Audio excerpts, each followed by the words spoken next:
నీకు అవమానం ఎదురైనప్పుడు నీ గౌరవం నిలబెట్టుకోవడానికి ముఖ్యమైన 10 సూత్రాలు ఇవే. జాగ్రత్తగా గుర్తుపెట్టుకో.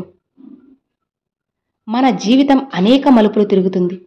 కొన్నిసార్లు మనం అవమానం కూడా ఖచ్చితంగా ఎదుర్కోవాల్సి వస్తుంది. నిజమే కదా? అలాంటి సమయంలో మన గౌరవాన్ని మనం నిలబెట్టుకోవడం చాలా ముఖ్యం, ఎంతో అవసరం కూడా. చిటికెలో కోపం తెచ్చుకొని ప్రతిస్పందించడం కాకుండా సంయమనంతో వ్యవహరించడం ఖచ్చితంగా తెలుసుకోగలగాలి. ఇక అవమానం ఎదురైనప్పుడు గౌరవం కాపాడుకోవడానికి 10 ముఖ్యమైన సూత్రాలు ఏంటో తెలుసుకుందాం. అవమానం ఎదురైనప్పుడు మన సహజ ప్రతిస్పందన కోపం, బాధ లేదా ప్రతీకారం కావచ్చు. క్షణికావేశంలో తీసుకునే నిర్ణయాలు మానసికంగా, సామాజికంగా మనకు ఖచ్చితంగా హాని చేస్తాయి. మౌనమే మహత్తర ఆయుధం.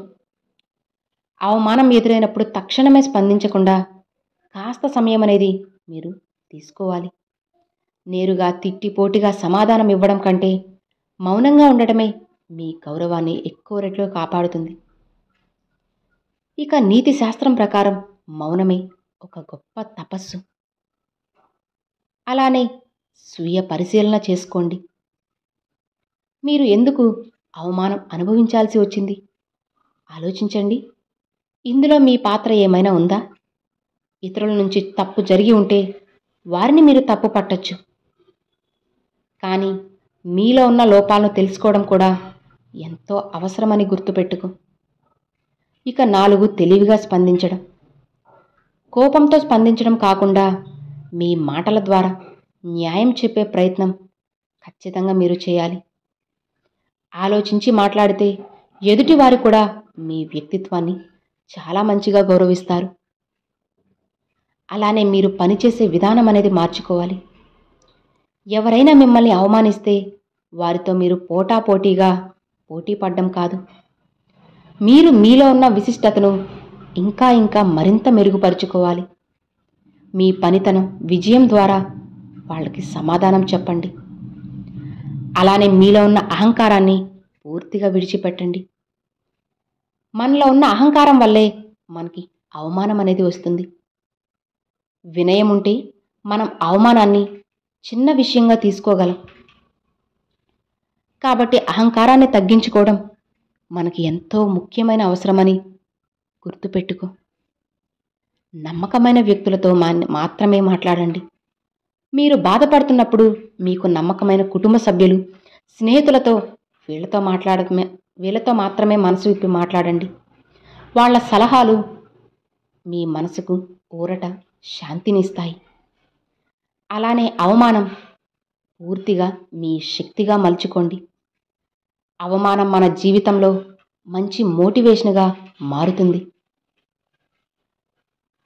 మీరు ఏదైనా సరే తప్పు చేసి ఉంటే దాన్ని సరిచేసుకొని స్వయంగా మీకు మీరే ముందుకు వెళ్ళేలా చూడండి.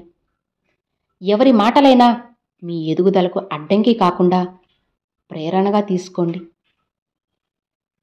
పరిణతి కలిగిన మనస్తత్వాన్ని మీరు పెంచుకోవాలి.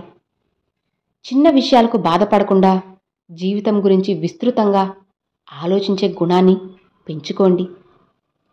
జీవితంలో ప్రతి ఒక్కరూ ఎప్పుడో ఒకప్పుడు అవమానం అనేది ఖచ్చితంగా అనుభవిస్తారు. కానీ దీన్ని ఎలా ఎదుర్కొంటామో అది పూర్తిగా మన వ్యక్తిత్వాన్ని నిర్ణయిస్తుంది. ఇక చివరిది, క్షమించగలిగే ధైర్యం అనేది మీకు కలిగి ఉండాలి. అవమానించిన వారిని క్షమించడం చాలా గొప్ప లక్షణం.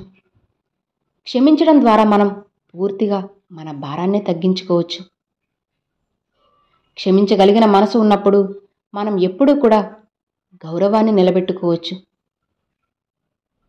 గుర్తుపెట్టుకోండి, అవమానం అనేది ప్రతి ఒక్కరి జీవితంలో ఒక భాగమే. దాన్ని ఎలా ఎదుర్కొంటామో మన జీవిత నైపుణ్యాన్ని, గౌరవాన్ని పూర్తిగా నిర్ణయిస్తుంది.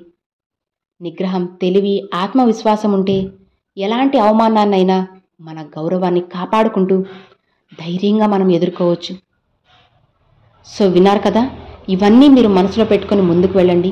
ఖచ్చితంగా మీకు అంతా శుభమే జరుగుతుంది. విజయమే వస్తుంది. ఈ వీడియో మీ అందరికి నచ్చినట్లయితే ఒక చిన్న లైక్ చేయండి.